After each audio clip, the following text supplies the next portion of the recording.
The 2022 NFL Draft is quickly approaching. In fact, we are less than 3 weeks away from draft night. So it is time for my newest mock draft. This is the fourth one of the mock draft season. Not as many mock drafts as I was hoping for when I started out the mock draft process, but I hope that you all have seen that I've presented good mock drafts so far, and this one is going to be no different. We begin with the Jaguars, number one pick in this draft. And I do think that this is the first time in a while where we aren't 100% certain who the number one pick is going to be. Although I would say that I'm about 80 to 85% sure that it's going to be Evan Neal, the offensive tackle of Alabama. Plus, I think going with Evan Neal will be the smarter move here and passing on Aiden Hutchinson, Kayvon Thibodeau, or even Trevon Walker, who has really been making some noise in the mock drafts lately. Because if you just look at some edge rushers the Jaguars can get in later rounds,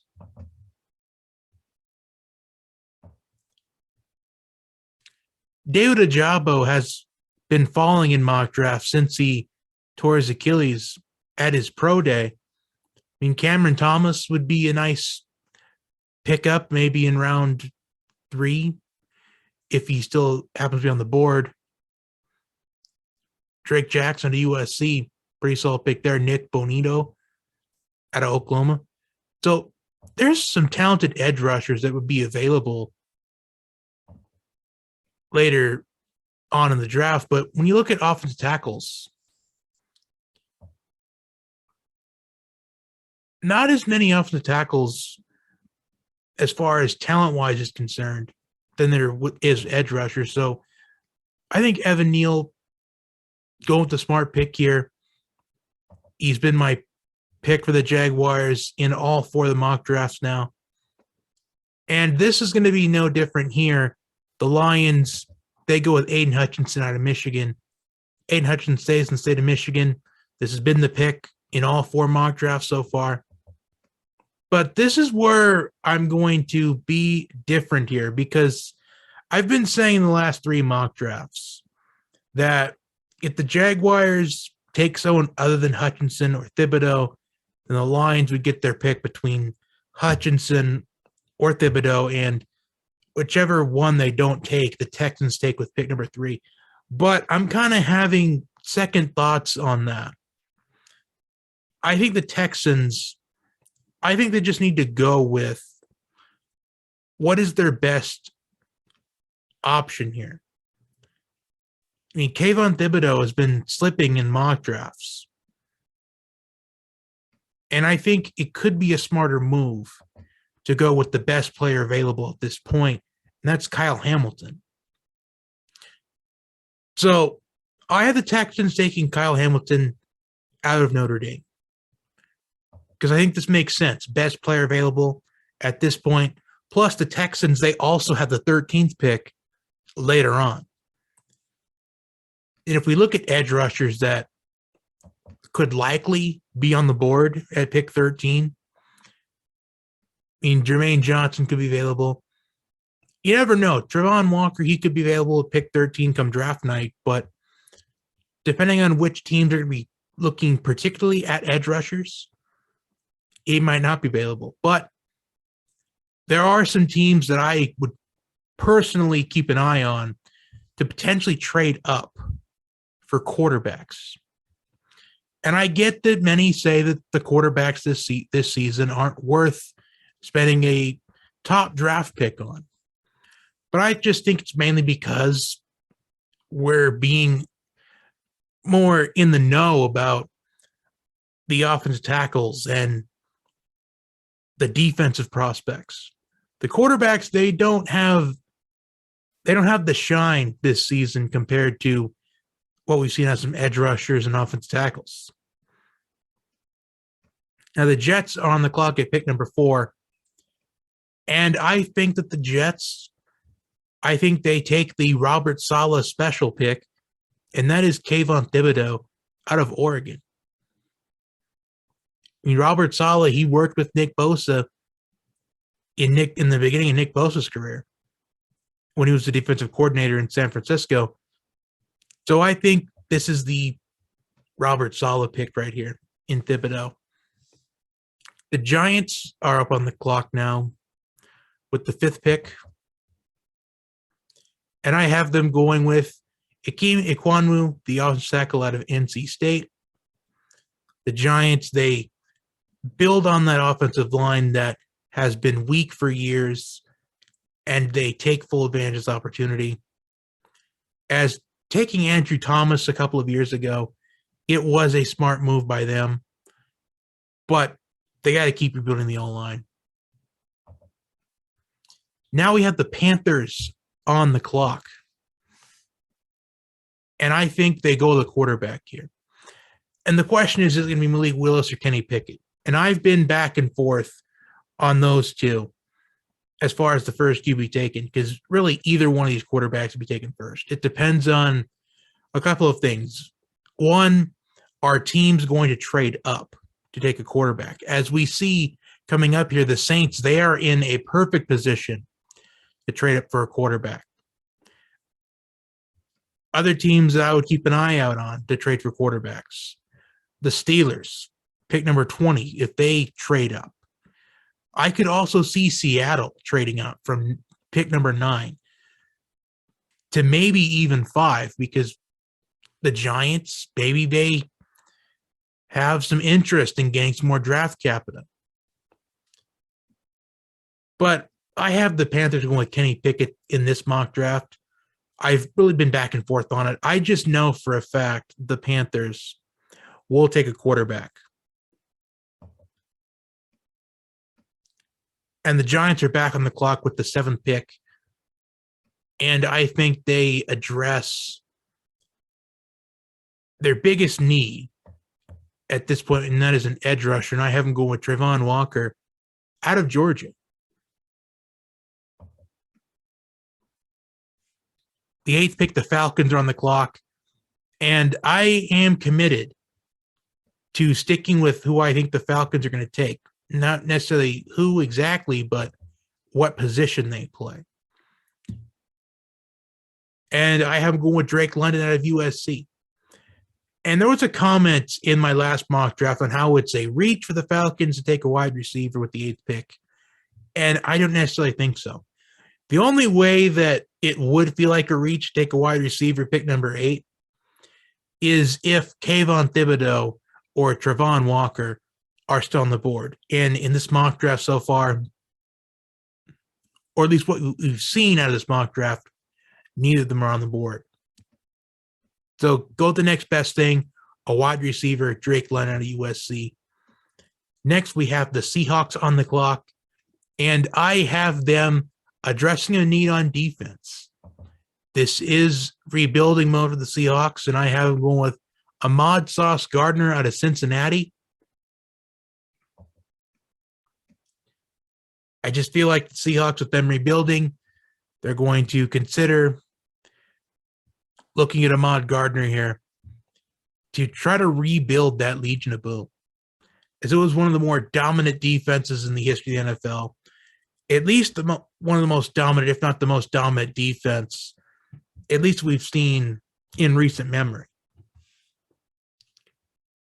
10th pick, the Jets are back on the clock, a 2nd pick in this top 10. And I think they're going to go wide receiver here. I think they go with Garrett Wilson of Ohio State. As I've made a statement in the first mock draft on how, with the group of receivers we've had taken in the first round of the past couple of drafts that are already making an impact or have the potential of making an impact. I mean, for example, just look at Justin Jefferson and Jamar Chase. They've already placed a huge impact on the league. CeeDee Lamb has potential. Jerry Jeudy, potential. Just to name a few. 11th pick, the Washington Commanders on the clock. So the Washington Commanders, I have them going with Derek Stingley Jr. out of LSU.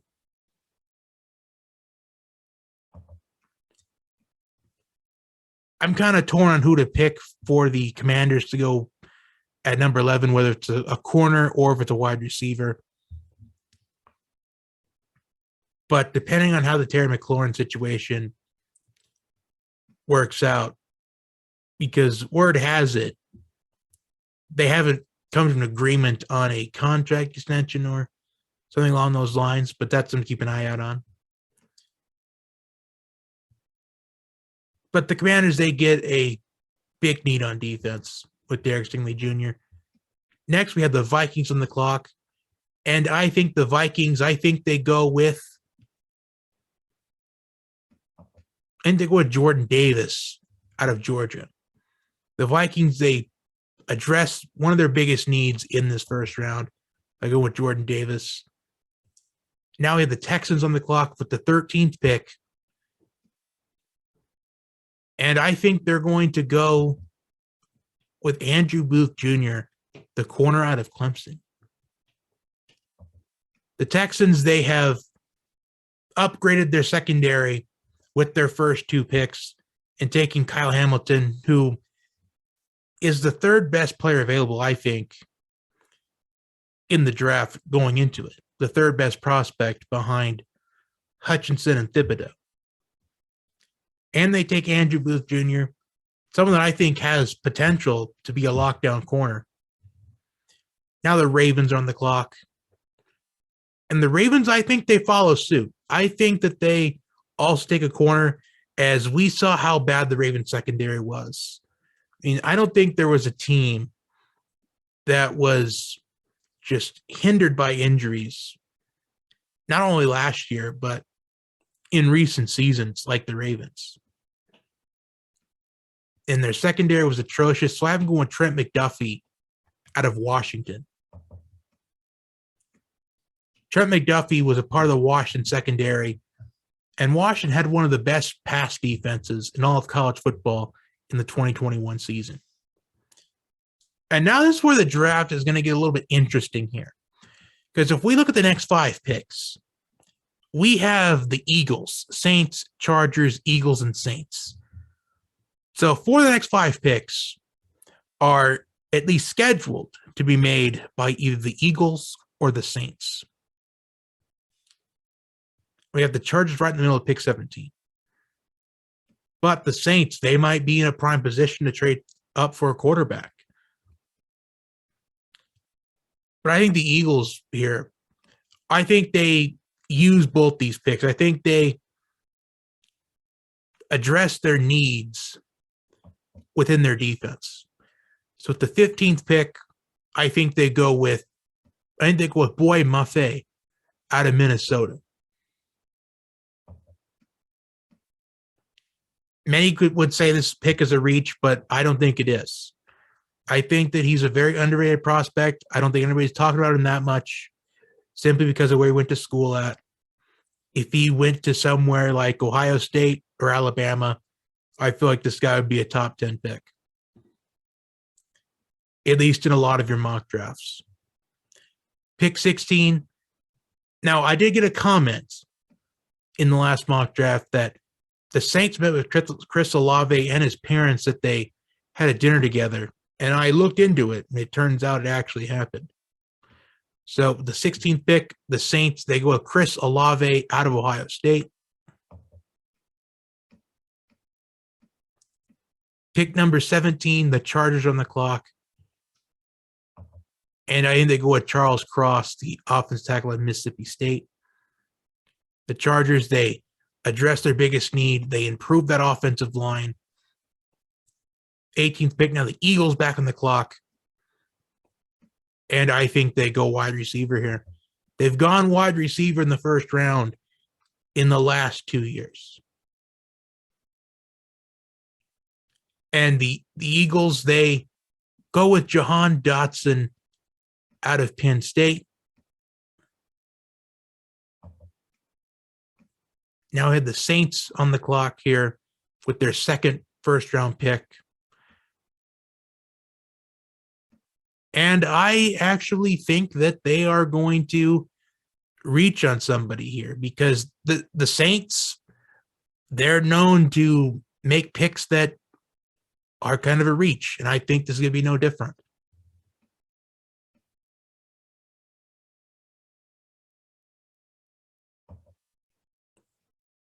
But I think they go with Daxton Hill out of Michigan. This probably wouldn't be a reach as Daxton Hill could potentially sneak into the first round on draft night. But as far as the Saints, this kind of is a reach because nobody's really talking about the Saints going safety, but I think it's very possible. Steelers on the clock now with a 20th pick. And I think they take their future franchise quarterback in Malik Willis out of Liberty. Now we have the Patriots. In the Patriots, I think they go with who I think would be the best player available at this time, given the circumstances. Even though it is Jameson Williams, I do think that Treylon Burks is the better long-term option here because of Jameson Williams' his injury in the championship game.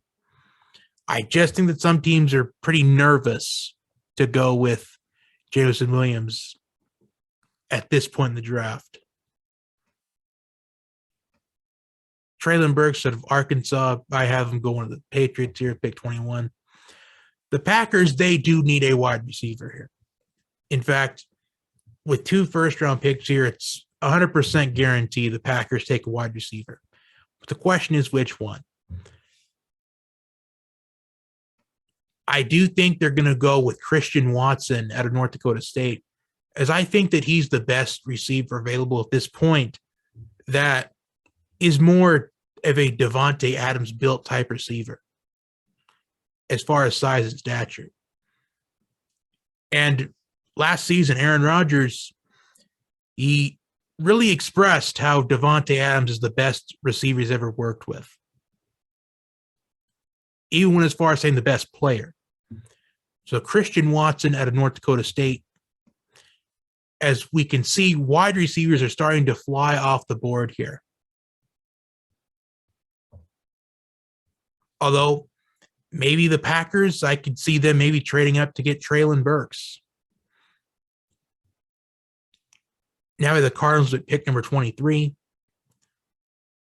And I don't think they take a wide receiver here. I think that trend stops here. And they address their biggest need, and that is a corner. So I'm going with Kaiir Elam out of Florida.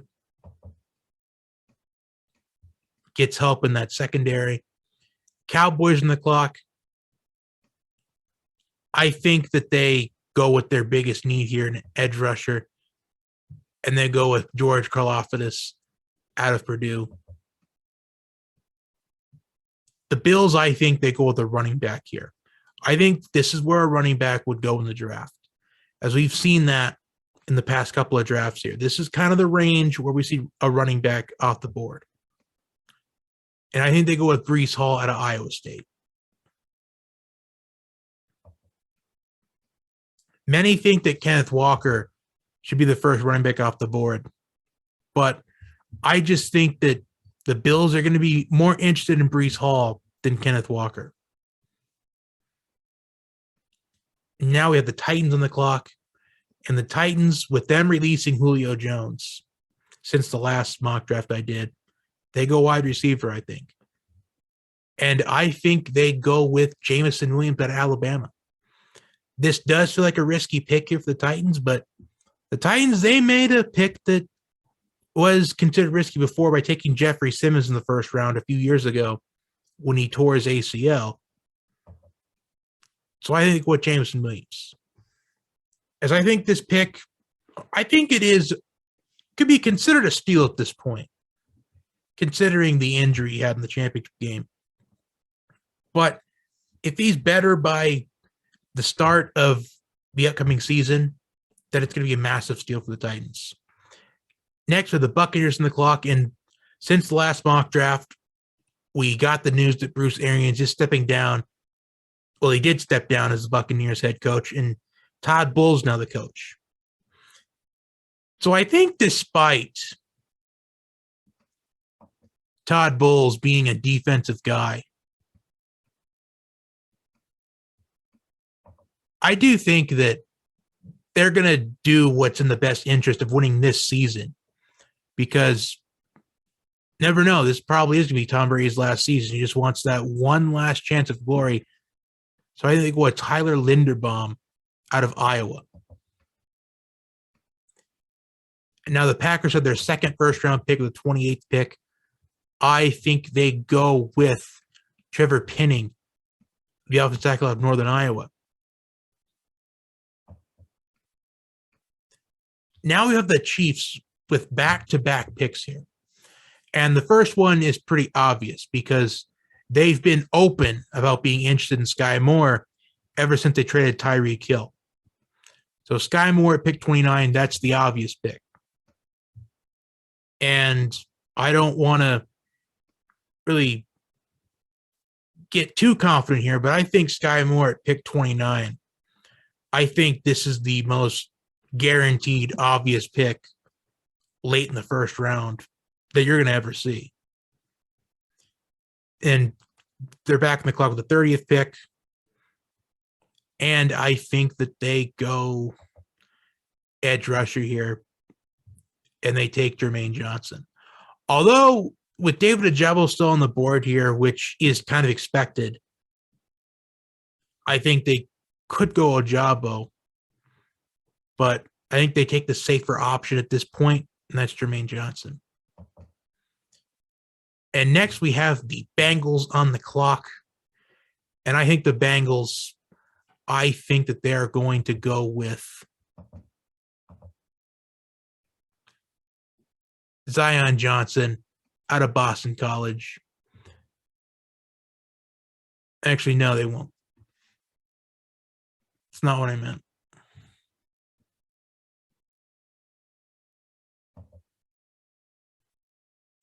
I think they go corner, and I think they go with Tariq Woolen out of UTSA, a prospect I don't think anybody's talking about, mainly because he went to a smaller school.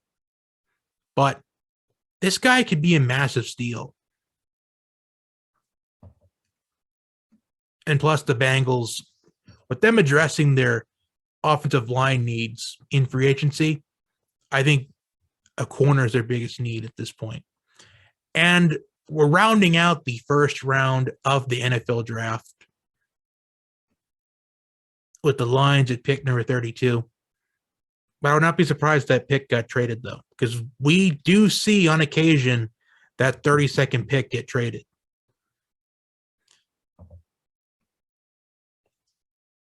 I could see them going wide receiver here, but it might be too early to take a George Pickens, because George Pickens is going to be available in the second round, and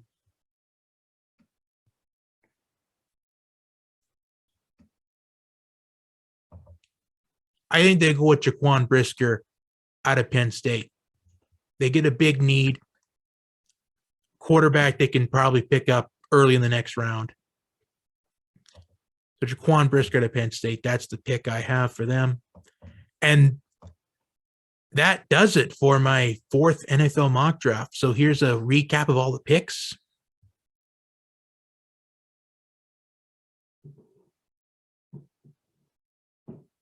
And that is all I have for you today.